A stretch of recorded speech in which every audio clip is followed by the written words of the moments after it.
ಇಚ್ಛೆ ಬರ್ತೈತೆ ಅಲ್ಲಿ ಹೋಗಲಿ. ನಾವೇನು ಇಲ್ಲಿ ನಮ್ಮಲ್ಲೇ ಬರಲತ್ತೇನು ಫೋರ್ಸ್ ಮಾಡೋದಿಲ್ಲ, ನಾವು ಯಾರಿಗೂ ಅಂಜಿಸೋದಿಲ್ಲ. ನಮ್ಮಲ್ಲಿ ಬರಲಿಲ್ಲ ಅಂತ ನೋಡ್ಕೋತೀನಿ ಅಂತ ಅನ್ನೋದಿಲ್ಲ. ನಾವು ಯಾರ್ದು ಅಲ್ಲಿ ಭಕ್ತಿ ಐತಿ ಕುಡಿತೈತೆ ಹೋಗಲಿ. ಅದಕ್ಕೆ ಎಲ್ಲ ಹಿಂದೂ ಧರ್ಮದ್ದು ಯಾರೇ ಮಾಡಿದ್ರು ನಮ್ದೇನು ತಕರಾರಿಲ್ಲ, ಅದಕ್ಕೆ ಅಸಮಾಧಾನ ಇಲ್ಲ. ಸರ್, ಅದು ನಗರ ಅಭಿವೃದ್ಧಿ ಅವರು ರಮೇಶ್ ಬಗ್ಗಿ ನಿನ್ನೆ ಒಂದು ಪ್ರಶ್ನೆ ಮಾಡಿ ಹೇಳಿದರು.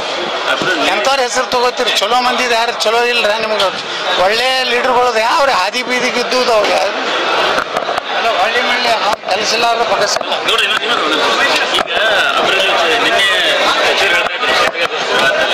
ನಾನು ಸಿಎಂ ಅವ್ರ ಜೊತೆಗೆ ಮಾಡ್ತಾ ಇದ್ದೀನಿ. ಅದ್ರ ಬಗ್ಗೆ ವಿರೋಧ ವ್ಯಕ್ತಪಡಿಸಲ್ಲ ಪರವಾಗಿ. ಆದರೆ ತಗೋಲಿಲ್ರಿ. ಹಿಂದಕ್ಕೆ ಎಂ ಬಿ ಪಾಲ್ರೆ ಉಸ್ತುವಾರಿ ಮಂತ್ರದಾಗ 26 ಕೇಸ್ ಹಾಕಿದ್ರು ನಂದಾಗ.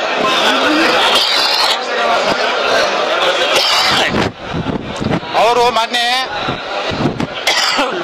ಮಹಾನಗರ ಪಾಲಿಕೆಯಲ್ಲಿ ಮಹಾಪೌರ ಉಪಮಹಾಪೌರದಲ್ಲಿ ಅವ್ರಿಗೆ ಹಿನ್ನಡೆ ಆಗಿದೆ.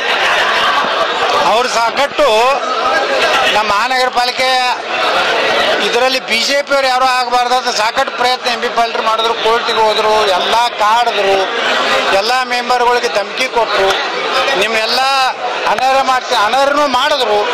ಅಲ್ಲಿಂದ ಹೈಕೋರ್ಟ್ನಾಗ ಅದು ತಿರಸ್ಕಾರ ಆಯಿತು.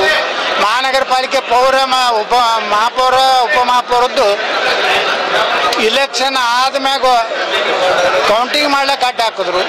ಆದರೂ ಹೈಕೋರ್ಟ್ನಾಗ ನಾವು ಗೆದ್ದೀವಿ. ಮೊದಲ ಬಾರಿಗೆ BJP ಮಹಾಪೌರ ಮತ್ತು ಉಪಮಹಾಪೌರಗಾರ ಒಳ್ಳೆ ಕೆಲಸ ಮಾಡ್ತೀವಿ ನಾವು. ಎಂ ಬಿ ಪಾಲ್ರಿಗೆ ಅಂಜಿ ರಾಜಕಾರಣ ಬಿಜಾಪುರನಾಗ ಮಾಡೋದಿಲ್ಲ. ಎಂ ಬಿ ಪಾಲ್ರಿಗೆ ನಮ್ದೇನೋ ಅವ್ರ ಮ್ಯಾಗ ನಮ್ದು ಉಪಕಾರ ಇಲ್ಲ, ನಮ್ದು ಮ್ಯಾಗ ಅವ್ರದ್ದು ಉಪಕಾರ ಇಲ್ಲ. ರಾಜಕೀಯವಾಗಿ ಅವ್ರ ರಾಜಕಾರಣ ಅವ್ರು ಮಾಡ್ತಾರೆ. ಅವ್ರು ಬರೀ ಸಾಬ್ರು ಪೆನ್ ಹತ್ತಾರ. ಅವ್ರ ಹಿಂದೆ ಒಂದು ಟೀಮ್ ಅದ, ಯಾವ್ಯಾವ ಆಸ್ತಿ ಹೊಡ್ಕೊಳಕತ್ತಾರ. ಮೊದಲು ಆ ಕಡೆ ಎಂ ಬಿ ಪಾಲ್ರ ಗಮನ ಕೊಡಲಿ. ನನ್ನ ಮ್ಯಾಗ ಏನು ಕೇಸ್ ಮಾಡ್ತಿರ್ತಾರಲ್ಲ, ಅವ್ರ ಹಿಂದಿರುವಂಥ ಒಂದು ಟೀಮು, ಒಂದು ಯಾವ ಪಾಪ ಮುಗ್ಧ ಜನ ಇರ್ತಾರೋ ಅವ್ರದ್ದು ಆಸ್ತಿ ಲಪ್ಟಾಯಿಸ್ಲಕತ್ತಾರ ಎಂ ಬಿ ಪಾಲ್ರಿ ಹಿಂದಿನ ಗುಂಪು. ಮೊದಲೊಮ್ಮೆ ಸಣ್ಣ ಇದ್ರಾಗ ಹೇಳೀನಿ, ಇಟ್ಟು ಮೀರಿ ಅವ್ರು ನಾನು ಒಳಗೆ ಹಾಕಿಸ್ತೀನಿ, ನಾನು ಇದು ಮಾಡ್ತೀನಿ. ಶಿವಾನಂದ ಪಾಟೀಲ್ ಹೋಗಿದ್ದ, ಇದಕ್ಕೆ ಸುಪ್ರೀಂ ಕೋರ್ಟ್ ತನಕ ಹೋಗಿದ್ದ. ನನಗೆ 100 ಕೋಟಿ ರೂಪಾಯಿದ್ದು ಮಾನಹಾನಿ ಆಗುತ್ತೆ, ಉಲ್ಟಾವಣಿಗೆ ದಂಡ ಹಾಕ್ತೀನಿ ಅಂದ್ರೆ ವಾಪಸ್ ತೊಗೊಂಡಾರ.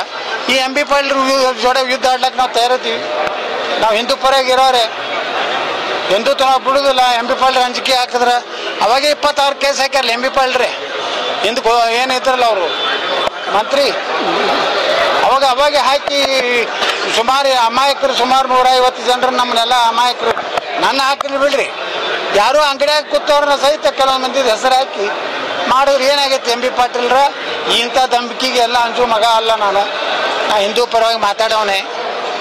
ನಾ ಏನು ನಿಮ್ಮ ಅಂಜಿಕೆಗೆ ನಿಮ್ಮ ಸರ್ಕಾರ ಐತಿ, ನೀವು ಒಳಗೆ ಹಾಕ್ತಿರತ್ತೆ ಅಂಜಿ ಮನ್ಯಾಗ ಕುಂಡ್ರ ಮಗ ಅಲ್ಲ. ನಿಮ್ಮ ಹಿಂದಿರೋಂಥವ್ರ ಬಗ್ಗೆ ಎಚ್ಚರ ಇರಲಿ. ಯಾವ ಲೋಫರ್ ಅದಾನ, ಕ್ರಿಮಿನಲ್ ಅದಾನ, 302, 307 ಈ ಅಟ್ರಾಸಿಟಿ ಇದ್ದವನು ಅವ್ನ ಮಗ್ಗಲಾಗಿ ಕುಂಡ್ರಿಸ್ಕೊಂಡು ನಿಮ್ಮ ಮನ್ಯಾಗ ದಿನ ಮುಂಜಾನೆ ಹೋದ್ರೆ ಅವನೇ ಇರ್ತಾನ. ಅವನ ವಿರುದ್ಧನೇ ನೀವು ಹೋರಾಟ ಮಾಡಿದ್ರಿ 80,000 ಜನರು ತೊಗೊಂಡು ಬಿಜಾಪುರನಾಗ. ಒಬ್ಬ ಗುಂಡ, ಅವನದೇನು ಇತಿಹಾಸ ಅನ್ನೋದು ಮೊನ್ನೆ ವಿಧಾನದ ಸಭಾದಾಗ ಹೇಳೀನಿ. ಇಂಥವನೊಬ್ಬನ್ನ ನೀವು ಇಂಥ ಒಂದು ಏನು ನಮ್ಮ ಕೋರ್ಟಿನ ಒಂದು ಇದನ್ನು ಮಾಡಿರಿ.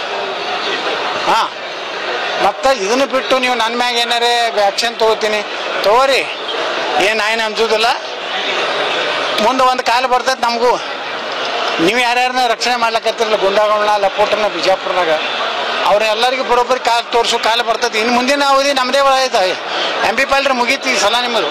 28ಕ್ಕೆ ನೀವು ಮನೆಗೆ ಹೋಗ್ತೀರಿ, 28ಕ್ಕೆ ನಮ್ಮ ಸರ್ಕಾರ ಬರ್ತದೆ.